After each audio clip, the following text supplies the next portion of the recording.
बच्चों इस वीडियो में अब आपको न्यूमेरिकल्स कराएंगे। चैप्टर फर्स्ट इलेक्ट्रोस्टैटिक नाम है इसका यूनिट का। तो उसमें सबसे पहले मैं आपको क्वांटीकरण का न्यूमेरिकल करा रहा हूँ।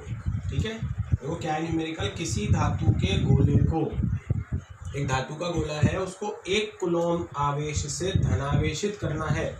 1 कूलम आवेश देना है उसको, वो भी कौन सा, पॉजिटिव।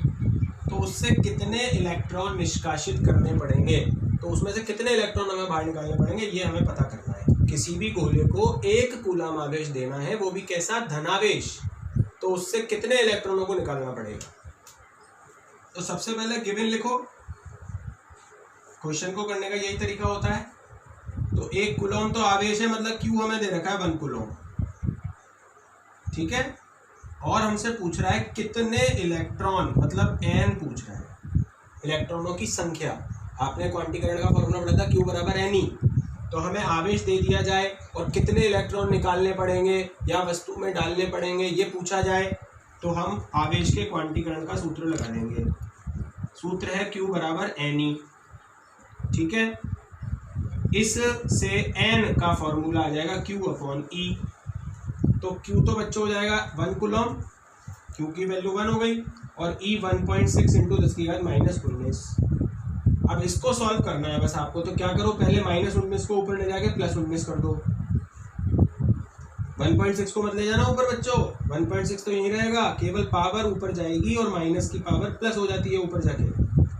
अब इसमें से हम एक 10 उठा लेंगे बाहर और 10 की घात 18 लिख देंगे। समझ गए कहानी, क्या करा हमने, 10 की घात 19 था ना, 18 कर दिया और एक 10 बाहर लिख दिया। अब इस 10 में 1.6 का भाग लगा दो, तो 6.25 आ जाएगा, और 10 की घात 18 लिख दो। इतने इलेक्ट्रॉन हमें अगर निकाल लेते हैं, ये इलेक्ट्रॉनों की संख्या आ गई। अगर हम किसी वस्तु से 6.25 इंटू 10⁻18 इलेक्ट्रॉन बाहर निकाल लेंगे, तो उस वस्तु पर कितना आवेश आ जाएगा, 1 कूलम। ये बिल्कुल स्टैंडर्ड क्वेश्चन है, ध्यान रखना। Q equal to n e, आवेश दे रखा हो और इलेक्ट्रॉनों की संख्या पूछी हो, तो इस फॉर्मूले से हम निकाल सकते हैं। इससे पहले एन का फॉर्मूला निकाल लो, क्यू अपॉन ई। अब जो भी आवेश आपको दे रखा है, जैसे अभी 1 कूलम दे रखा है तो हमने 1 लिख दिया। ई की वैल्यू हमें याद होनी चाहिए, 1.6 इंटू 10⁻⁻19। अब इसको डिवाइड कैसे करेंगे, -19 ऊपर जाके +19 हो गया। अब इसमें से एक 10 अलग लिख दिया, 18 अलग लिख दी पावर में, और 10 में 1.6 को डिवाइड कर दिया तो 6.25 आ गया। ये एक स्टैंडर्ड वैल्यू होती है। इतने इलेक्ट्रॉनों से अगर हम निकालते हैं तो 1 कूलम चार्ज किसी भी वस्तु पर हम ला सकते हैं। ये फर्स्ट क्वेश्चन है। अब सेकंड देखेंगे। ये सेकंड क्वेश्चन है। अब इसको देखो, किसी वस्तु को इतना आवेशित किया जाता है कि उसके द्रव्यमान में 9.1 नैनोग्राम की वृद्धि हो जाती है। एक वस्तु पहले उदासीन थी, अब हमने उसे आवेशित किया। तो आवेशित करने पर मैंने आपको पहले बताया था, द्रव्यमान घट भी सकता है, बढ़ भी सकता है। द्रव्यमान बढ़ता कब है, जब वस्तु धनावेशित होती है, ऋणावेशित होती है, और द्रव्यमान कम कब होता है, जब वस्तु धनावेशित होती है। तो द्रव्यमान में वृद्धि हो गई है। इतने द्रव्यमान कितनी वृद्धि हुई, ये आपको यहाँ बता रखा है, 9.1 नैनोग्राम। अब दो बात आपसे पूछा है, कितने इलेक्ट्रॉन वस्तु को दिए गए। मतलब पहले में तो आपको एन निकालना है कि जब वस्तु को द्रव्यमान में वृद्धि, द्रव्यमान में वृद्धि मतलब ऋणावेश, और द्रव्यमान में अगर कमी होती है तो इसका मतलब होता है धनावेश। तो ऋणावेश आ रहा है क्योंकि वृद्धि हो रही है, तो कितने इलेक्ट्रॉन वस्तु को दिए गए ये निकालना है। तो द्रव्यमान से एक रिलेशन होता है, ये फॉर्मूला याद रखना बच्चों, del m is equals to n into m e. इस फॉर्मूले को अप्लाई करेंगे। ये द्रव्यमान में वृद्धि है, डेल एम क्या है, द्रव्यमान में वृद्धि या कमी, कुछ भी हो सकती है। अभी वृद्धि हो रही है तो वृद्धि मानेंगे, कमी होती तो इसको कमी मान लेते। एन है यहाँ पे इलेक्ट्रॉनों की संख्या जो कि हमें अभी निकालनी है, और एम ई है इलेक्ट्रॉन का द्रव्यमान। ये फिक्स होता है बच्चों, 9.1 इंटू 10⁻⁻31 kg, इतना होता है। तो अब हमें एन निकालना है।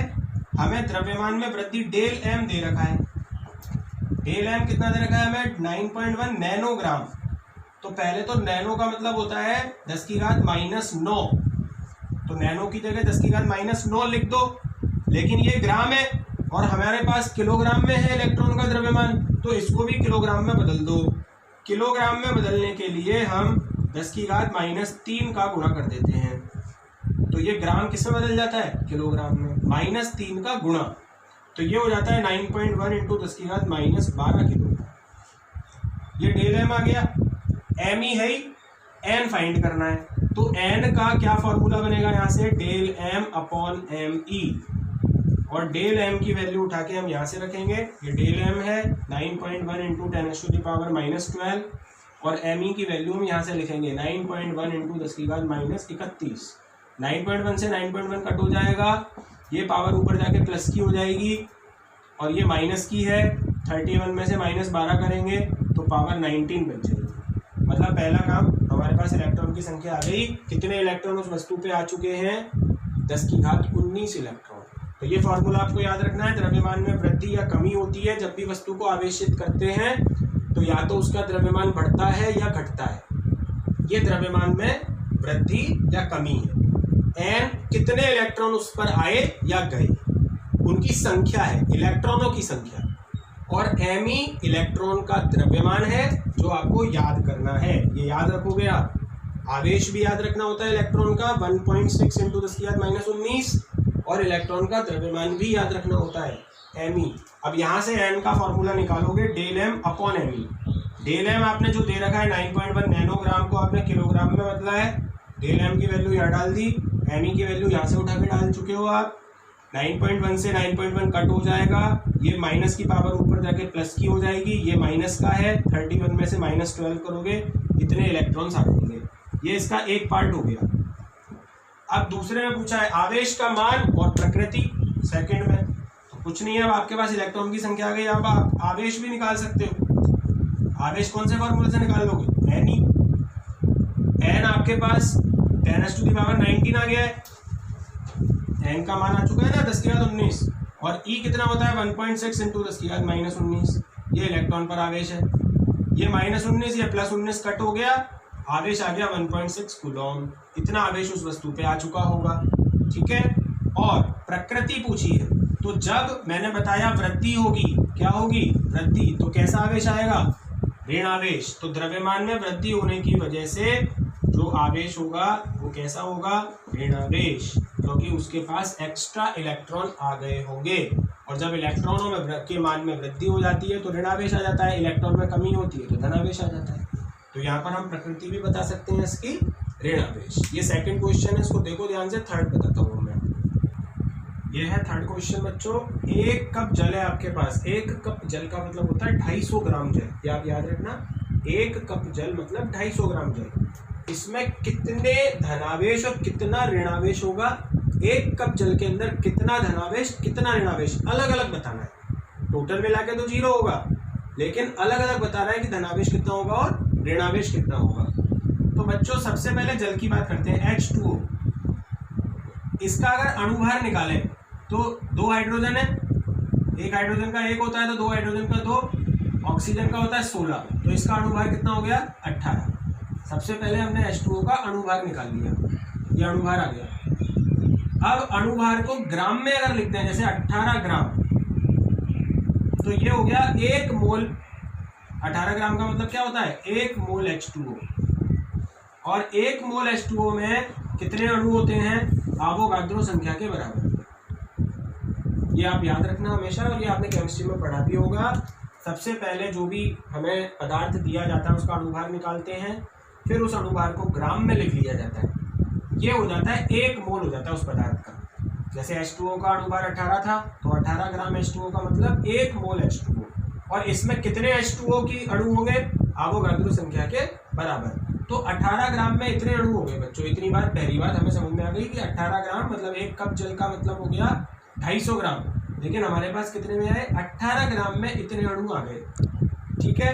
तो बच्चों अब आप ये बताओ, एक H2O अणु में कुल प्रोटॉन कितने होते हैं, कुल प्रोटॉन। देखो हाइड्रोजन में पहले नंबर पे आता है 1 प्रोटॉन होता है, ऑक्सीजन 8वें नंबर पे आता है 8 प्रोटॉन होते हैं ऑक्सीजन। आवर्त सारणी के अंदर हाइड्रोजन पहले नंबर पे आता है, यानी उसके पास 1 प्रोटॉन। ऑक्सीजन 8th नंबर पे आता है, उसके पास 8 प्रोटॉन। तो H2O में टोटल कितने प्रोटॉन होंगे? 10। 2 हाइड्रोजन है, 1 ऑक्सीजन है, तो 2 हाइड्रोजन में 1 दोनों के पास 2 और 8, 10 प्रोटॉन। एक H2O के अणु में 10 होते हैं। इतने में कितने होंगे? ये किसमें? 18 ग्राम में। अतः 18 ग्राम H2O में प्रोटॉनों की संख्या, क्या करोगे? 18 ग्राम में अणु कितने थे? 6.023 इंटू 10⁻23 इतने अणु थे। एक अणु में 10 प्रोटॉन होते हैं, तो इतने अणुओं में कितने प्रोटॉन? 10 का गुणा कर दो, 6.023 इंटू 10⁻24 प्रोटॉन। क्लियर है बात? 18 ग्राम H2O में प्रोटॉनों की संख्या, तो 18 ग्राम H2O में पहले अणु कितने थे वो लिख लो। अब एक अणु में 10 प्रोटॉन होते हैं, तो इतने अणुओं में कितने प्रोटॉन होंगे? 10 का गुणा कर लो, तो ये पूरे प्रोटॉन आ जाएंगे। अब लेकिन ये तो 18 है, हमें कितने में निकालने हैं? अतः 250 ग्राम H2O में प्रोटॉनों की संख्या, ये हमें निकालनी है।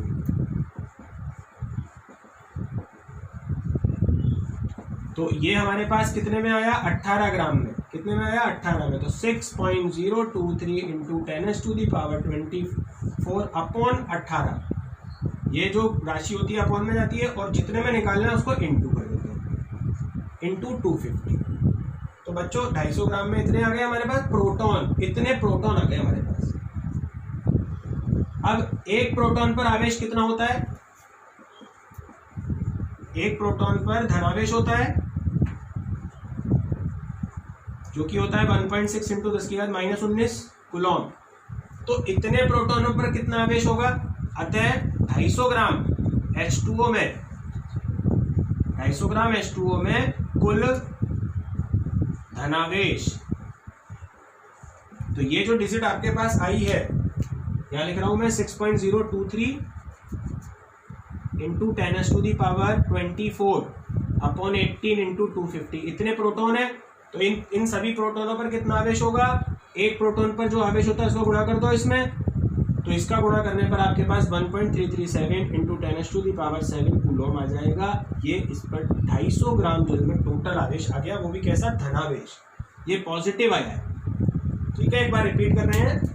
18 ग्राम, इसका अणुभार 18 ग्राम का मतलब इतने अणु, अवोगाद्रो संख्या के बराबर अणु।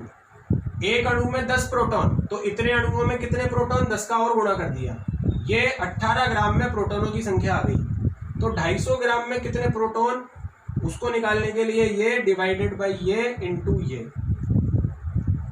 तो ये 1 कप जल में इतने प्रोटॉन है, आ गया। अब एक प्रोटॉन पर आवेश कितना होता है? इतना होता है धनावेश। तो इन सब पर कितना आवेश आएगा? इसका गुणा इससे कर दो और इसको सॉल्व कर लो।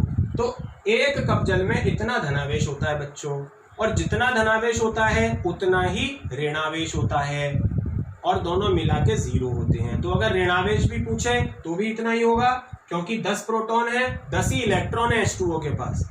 H2O के पास 10 ही प्रोटॉन, 10 ही इलेक्ट्रॉन, तो ऋणावेश भी इतना ही आएगा, और दोनों मिला के पूछा जाए तो वो 0 आएगा।